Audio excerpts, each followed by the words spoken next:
am na benn vidéo nga xam ne jamono ji c'est venu viral ci réseaux sociaux bi Sidy Lamine Niass daal di defoon wax ci li nga xamante ne mooy concert casserole bu xam amoon na fi en 1968 ñu dem ba 2022 ñu toog di ko wax boo toogee di xalaat est-ce que soxal du métti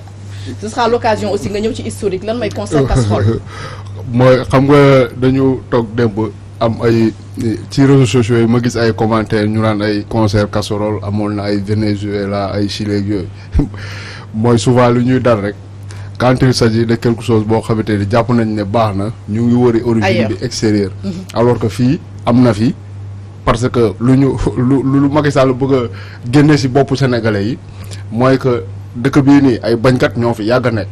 yàgg nañ leen a noot mais yàgg nañ fi bëri Sidy bi muy wax loolu ci benn manifestation bu amoon nii fekk justement Sonko mu ngi woon foofu toog loolu moo ci extraordinaire bañ koy wax Sonko mi ngi toog je sais pas Issa ba xam vidéo bi dinañ ko am bu fekkente ne xëy na disponible su fekkee disponible la baax que vidéo bi ñu daal di ko xool quelques minutes wala sinon ñu continuer waxtaan ba muy expliquer que à un moment donné en 68 tolloon nañ ci situation boo xamante ni homme politique yi mu boole ci sax yenn kilifa diine yi amatuñu woon possibilité benn yoon exprimer li nga xamante ni moo leen metti ci dëkk bi te Sénégal maa ngi lay expliquer ne am na ay combat yu bëri yu fi jaar crise 62 bi xëy na moo ci gën a fës ak 68 bi mais 68 boobu précisément lay expliquer que ne Sénégalais yi à un moment donné nu mu tuddati régime bi xatal sonal na leen comme ça se passe aujourd'hui de sorte que possibilité bu ñu amoon mooy exprimer leur colère à travers lu ñu tuddee concert de casserole maanaam di tëgg de sorte xam nga tey jii nii bu nekkee organiser nga manifestation boo xamante ni nit ñi ñu ngi laam-laamee ndax autorisé nañ ko ou pas am na ñoo xamante ne nii même bu ñu si bëggee participer dañuy jàpp ne bu ñu si demee ay gaañu mun na leen caa fekk ak autre chose ñooñu dañuy préférer toog seen kër mais bu nekkee jël bool wala leneen nga tëgg xam nga loolu c'est tellement facile te y'a a priori aucun risque à prendre bu boobaa c'est le meilleur moyen de montrer au pouvoir en place que les populations wàcc ñu ci mbedd mi mais gis dégg nga riir gi tout le monde est mécontent tout le monde est mécontent. léegi nag moom commencé na sur la toile. très bien léegi nag li ci doy waar bu ñu bëggee def la comparaison mooy que ñun li Sidy doon expliquer c'était en 68 mu expliquer 8 ans après suñu li ñuy wax indépendance donc période boobu parti unique moo amoon maanaam opposition même le PDS n'existait pas Senghor moo fi nekkoon ànd ak ay gaam ku wax loo aw lu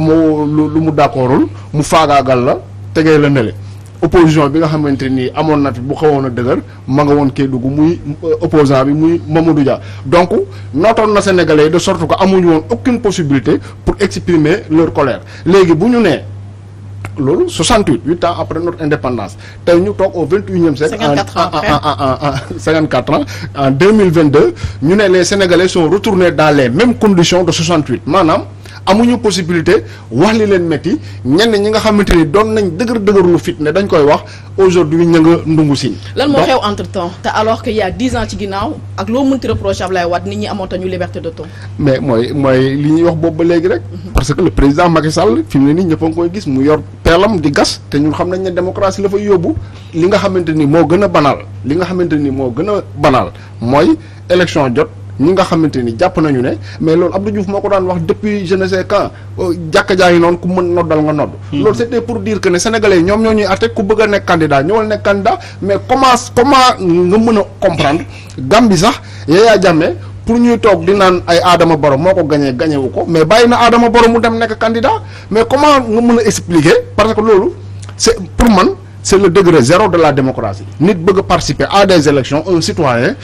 am possibilité participer loolu pour man c'est le degré zéro de la démocratie léegi nag bu nekkee président bi dañ nu mu tuddati daf ko bëgg a xañ nit ñi man maam intention votel diw ñu ne diw googu kat teg nañ ko ci loo xamante ni du dëgg élection yi di jot mais bu boobaa lan mooy nekk sama réaction expliqué naa fi dernièrement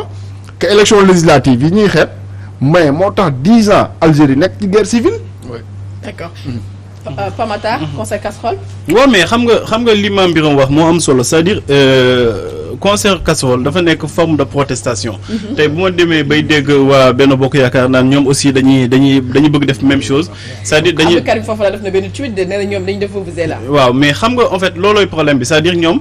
ku nekk di protester maanaam àndoo ak li nga xamante ni mooy l'ordre établi donc bu nekkee ñoom ñi nga xamante ni ñooy établir ordre yi ñooy wëlbati ko di protester y a problème c'est-à-dire ñoom ils ne sont même pas intelligents c'est-à-dire man dama dul comprendre bu nekkee tey jii yow yaay gouverner yow ngay wëlbatiku waa da naan da ngay jël benn forme de protestation di ko def mais ça pose problème Macky Sall ci boppam moo leen war a woo à la raison parce que aussi gis nga jamono jii nii dafa am loo xamante ni Sonko il a compris bataille bi nekkatul fexe ba rassembler autant de monde ak yenn affaires yi mooy fexe ba opinion internationale bi ñu bàyyi xel Sénégal que ni dañu nekk di dellu ginnaaw parce que liberté d'expression dafa am ay formes yi nga xamante ni ñoom nañuy nekk mën nga bind mën nga marche mën nga def leneen ak leneen mais bu ñu la teree par exemple bu ñu déggee ay délit d'opinion am na ñoo xamante ne wax nañu ay kaddu nee nañ kaddu yooyu dafa ñagas ñu tëj ci kaso bi ñu ni léegi liberté de manifestation amatul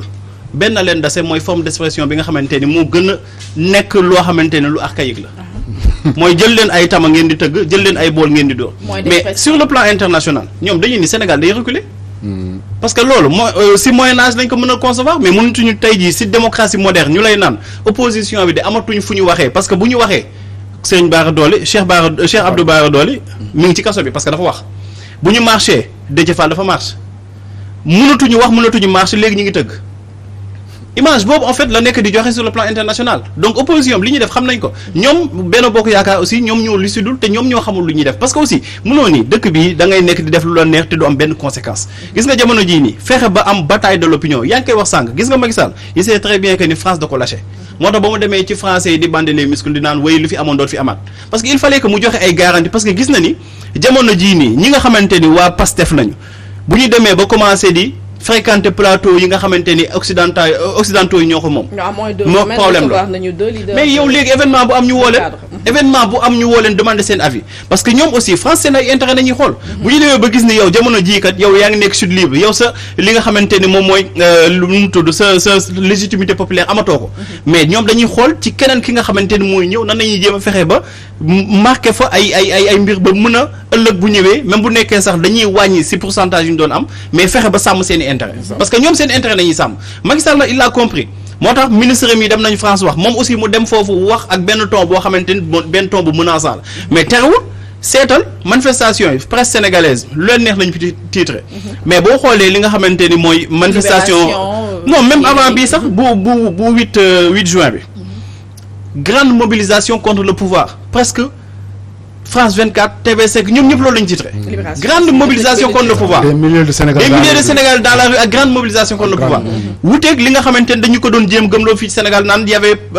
pas moins de 3000 personnes. le traitement médiatique bi moom ça a complètement changé Issa. oui li ma ko bëggoon laaj sax mooy ci concert de casserole boobu noonu parce que ñoom xëy na amoon nañ beneen forme de lutte boo xam ne moom lañ doon gis ñun en 2011 Y'en a marre doon kamal ba 2012 ak jamono ji fi président de la République Macky Sall nekkee tey ñuy wax concert de casserole est-ce que du benn recul même Pape Matar mi ngi wax ci pouvoir bi mais même ci forme de lutte yi nga xam ne moom la opposition bi di amale. yéen maa ngi koy wax léegi. est-ce que moom adhéré nañ ci ba pare. moom maa ngi koy wax léegi grand bi. en fait je veux pas trop m'avancer mais je pense que Sidi c'était en réponse ak ñun concert de casserole bi ñu doon def en 2011. mais amuloon tollé bi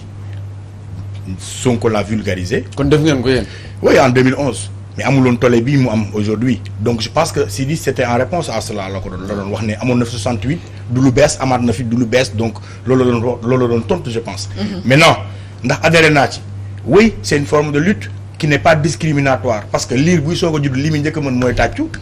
kon jël ñaari plat tàccu liir dina ko mën. suñu maam tamit bu màggatee li mu mën na tàccu du ko jafe. donc mag ñi danañ ko mën xale yi dinañ ko mën ki nekk ci mbedd mi dina ko mën klaxonner sa oto et c'est pour montrer que. ras-le-bol la bu Sénégal yëpp di éprouver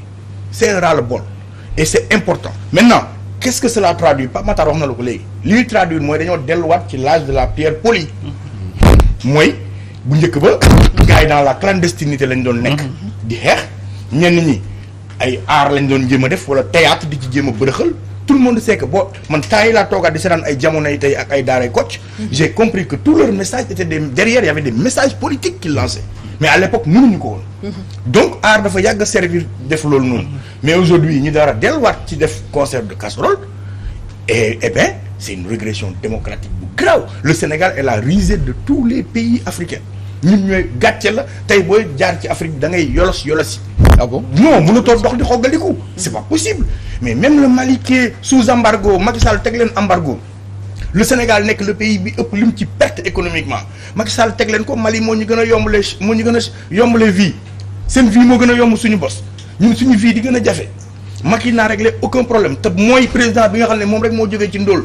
Abdou Diouf jógeewul ci ndóol 21 ans fekk na ko mu yore lu bëri Wade ndóol Senghor ndóol Macky kese moo judd ci ndóol mu bëgg a jël moom war na xam li nekk jafe-jafe yi ndóol xiif ak mar ak sonn mu war na ko xam mu jël ko teg ko ci kaw askan jàpp ngeen àgg nañ fa fi mu nekk nii. non mais les Sénégalais ñu ngi bëgg a dee xanaa gisoo yow le prix des denrées ni mu flambé gisuloo Sénégalais yi nii li ñuy dund chaque jour tabaski bii mi ngi ñëw nit ñaa ngi jooy fan la ñuy jëlee xar fan la ñuy jëlee nangam. ngeen dal leen ci dooleel ay manifestations. mais justement toute cette rage là il faut que gars yi génne ko war parce que aussi dañuy profiter de l'occasion. non je te dis dama ne. di nga les frustrations plus muy bëri plus les gens ont envie de l'extérioriser marche pacifique mooy li gën a yomb nga bàyyi leen ñu def ko soo leen bàyyiwul ñu def ko ñu defee ko neneen. mais Tunisie rek exemple la. justement. waa ji ba ñu amulee liberté ak démocratie ba mën a manifester dafa taal boppam. ba mu taalee boppam si la ñoom ñëpp. si la lépp jóg donc il faut que Macky comprendre que ne concert casserole waxuma la concert casserole après concert u leneen sax dina ko am. parce que forme de lutte bu nekk les gens vont essayer de l'inventer pour pouvoir parer à quand même ak ni mu nekkee un dictateur quoi ni mu nekkee nit ku kii et la France. Médias internationaux yi moo ko kii je te dis le pays va être bondé de médias internationaux à partir de demain parce que nit ñaa ngi commencé am regard le Sénégal dafa am challenge on a du gaz on a du pétrole le Sénégal nekkatul un pays lambda on n'est plus un petit pays te boo xoolee le traitement du sujet des Européens à l'époque ils disaient un jeune leader après ñu naan le jeune leader maintenant ils disent le leader ça veut dire que ils commencent à prendre conscience que ne Sénégal mi ngi topp ci lignée Mali. lignée Guinée principale non lignée Mali lignée Guinée et que l'Afrique de l'Ouest yeewu na. et que Afrique de l'Ouest dootul nangu ñu am seen ay communes nekk fi def lu leen neex.